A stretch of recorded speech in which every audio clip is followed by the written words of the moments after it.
동양대 총장이 부도덕하다고 조국 딸의 표창장이 진짜가 되는 거 아니다. 진짜로 이렇게 믿고 있는 것 같아요. 그죠? 아니에요. 아니에요. 이렇게 믿고 있는 게 아니라 기회주의자들의 전형적인 모습 중에 하나예요. 내가 한 말이 맞았어. 이게 내가 봤을 때는 그 확증 편향이라고 하는 것이 윤석열하고도 비슷해요. 내가 하는 말이 맞았어. 그러니까 자꾸 자기 귀에는 내가 한 말이 맞다는 것만 증명하려고 하는데 사람들이 중간에 최성해 봐라 저 사기꾼 같은 놈 말을 믿을래? 이런 이야기가 나오니까 최성해가 도둑놈 사기꾼인 건 사기꾼인 거고 표창장 위조한 건 위조한 거야 라고 분리시키고 싶어 하는 거야. 그러니까 뭐 사실은 이제 진중권의 오류는 그런 거죠.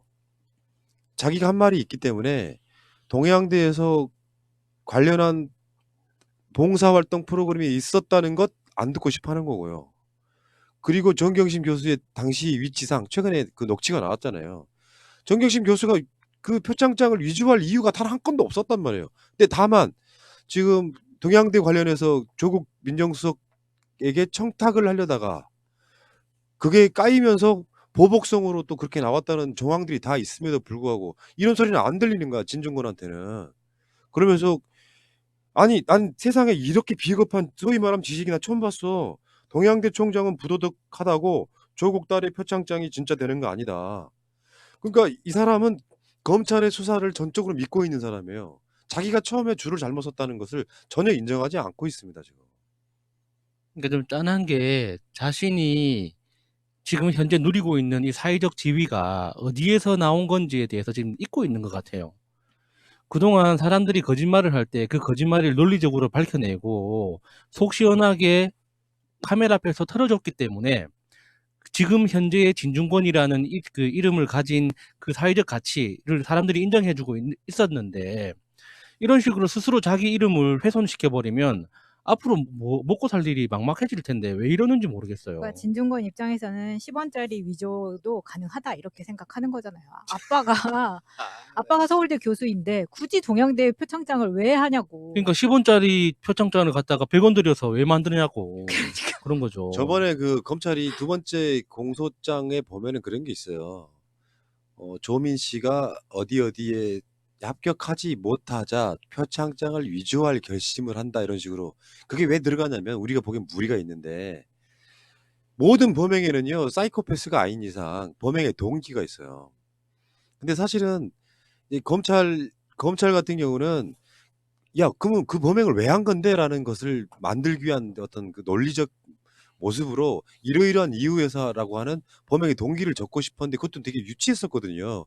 그렇다면 정경심 교수가 무슨 시간 강사도 아니고 당시에 동양대에서 3개의 직함이 있었다는 거예요. 뭐 그 정도로 신임하는 사람이고 예를 들어서 강사들, 교수들 월급까지도 최성해 당시 총장이 정경심 교수한테 당신이 알아서 정하시오 할 정도로 전권을 맡긴 사람이에요. 근데 무슨 영어 봉사활동 프로그램 같은 걸 해서 우리 딸을 상장 하나 주세요. 말할 필요도 없을 거야. 그렇잖아요. 말할 그렇죠. 필요가 뭐 있어. 아무나 뭐 돈 들어가는 것도 아니고 남발하는 건데. 준다 그래도 안 받아. 아이 그만해. 어쨌건 간에 안 받으면 안 되고 안 받으면 야 그 위조가 돼 버리잖아. 어쨌건 어떻게 됐든 간에 그 상장을 받을 수 있는 그거 있는데 굳이 갖다가 내가 다른 어떤 영상을 보니까요. 진짜로 전문가이신 분이 이 포토샵 등의 전문가이신 분이 상장을 위조하는 과정을 자기가 보여줬는데 굉장히 어렵더만요. 예, 어려워요. 근데 그거를 갖다가 막 은박이네 뭐니 씌워가지고 상장을 위조하는 것 자체가 말이 안 되는 거죠. 그러니까 지금 아까 조국 장관 영장 청구도 있었잖아요. 구속영장 청구도 있었잖아. 근데 전략은 굉장한 전략을 전 세웠다고 보거든요. 사실 조국 장관에 대한 영장을 치려면 조국 장관이 묵비권 행사했잖아요. 진술을 아예 안 했다고. 그 인턴 증명 그러니까 위조했다고 하는 거나 사모펀드 등에서는. 근데 원래 검찰이 구속영장을 칠 때는 그런 이유로 쳐요. 뭐 증거인멸의 우려도 있고 그렇지만 나온 어떤 증거들에 대해서 계속해서 진술을 부인하거나 이럴 때와 묵비권 행사할 때 구속영장을 치는 요건이 되거든. 이유가 된다고요. 근데 지금 유재수 건 등에 대해서는 검찰에 나가서 이야기 다 했어.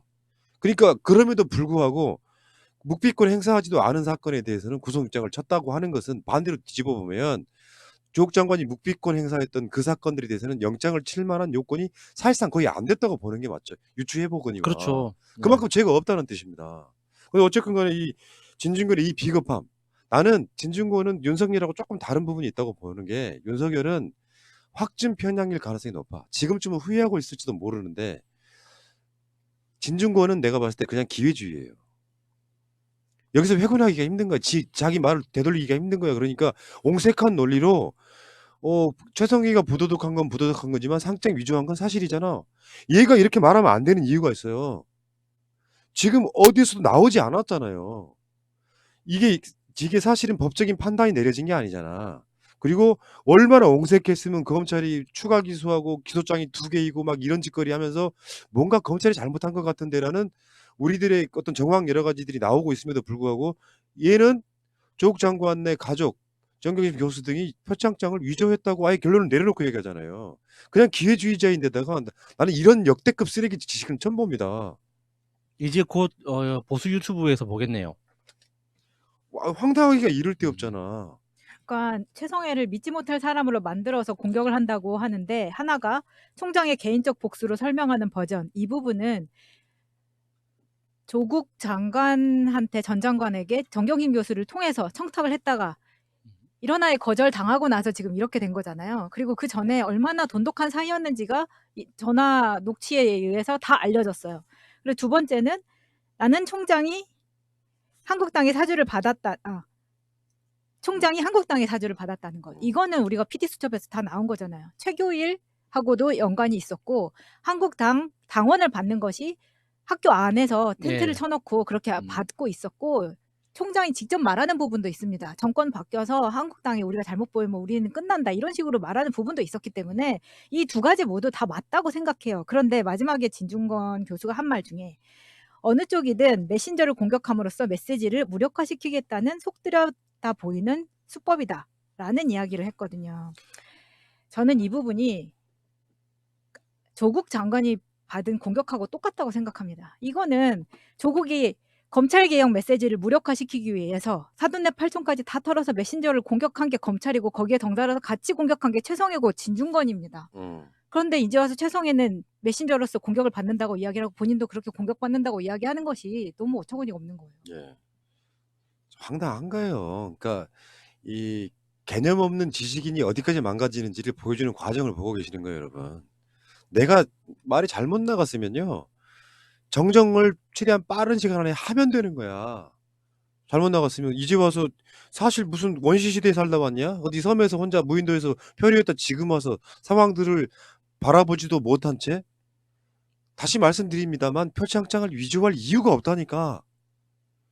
그 표창장이라고 위조하는 건요. 엄마 아빠가 대학 교수도 아니고 아무것도 아니고 조국 장관 정도의 사회적 위치에 있는 사람들이라고 하면 뭐든지 그냥 위조가 필요 없고 그냥 받을 수가 있다니까요. 그리고 무슨 뭐 학생들이 무슨 인턴 활동이나 그 봉사 활동하면은 다 숫자도 채우지도 않고 그런 경우 비일비재했다는 거고 뭐 서울대 인턴 활동 같은 것들도 제가 전에 말씀드린 적 있잖아요. 기관마다 다르겠지만 잘 모르는 애들이 와서 고등학생들이 와서 무슨 봉사활동 한다 그러면 걸리적거리겠지. 솔직히 안 그럴 거예요? 그러면 일주일에 해야 되는 거 한 3일짜리 하고 일주일짜리 끊어주는 것들을 지금에 와서 그걸 위조했다고 말할 수 있는 거냐고. 그러니까 범행에 동기가 없는 사건을 갖고 지금 검찰이 이렇게 입증하려고 하는데 그러면 이 진중권 애가 무슨 법조인이야? 우리 같은 사람들은 상식에 기반해서 이야기를 하는 거라고. 근데 지가 한 말이 있으니까 지금에 와서까지 또 사람을 모욕적인 원사로 또 이런 짓거리를 하고 있는 거잖아요. 진중권 씨는 내가 봤을 때는 둘이 싸우고 있긴 한데요. 진중권 씨는 공지영 씨랑 똑같아요. 그러니까 진중권, 공지영이 내가 봤을 땐 둘이 딱 똑같은 급에 올라가 있는 거예요. 그러니까 진중권 씨가 말을 어렵게 하니까 뭔가 대단한 메시지를 담고 있는 것 같지만 딱 하나입니다. 나는 조국이 싫어. 그거거든요. 말 어렵게 하면서 있는 척 하는 거지 그만했으면 좋겠어요. 친구였다며. 어쨌든 진중권 씨는 내가 봤을 때 이 바닥에서는 이제 뭐 지식인 이런 걸로 좀 안 쓰였으면 좋겠고 다시는 안 나왔으면 좋겠고요. 그 정치 카페? 그때도 생각나는데 나는 그때도 진중권 좋아하진 않았다. 노유진이요? 노유진의 정치 카페. 진짜 열받네. 이게 사람의 어떤 결의 차이 같은 건데요. 그 당시 노유진의 유시민 이사장, 돌아가신 노회찬 의원. 이 사람들에 비하면 참 과분한 자리였구나. 나 진중권은 그런 생각이 듭니다. 자, 일단 1부는 여기서 마치고 2부에서 다시 오겠습니다, 여러분. 좋아요 좀 눌러주시고요. 2부 빠른 시일 안에 빨리 오겠습니다. 9,800명 계신데 좋아요 6,000입니다. 나 계속 가버릴까요? 끊지 말고. 농담이었습니다. 아, 나 씨. 끊어서 올리세요 그럼. 아이 됐어. 아니다, 계속 가.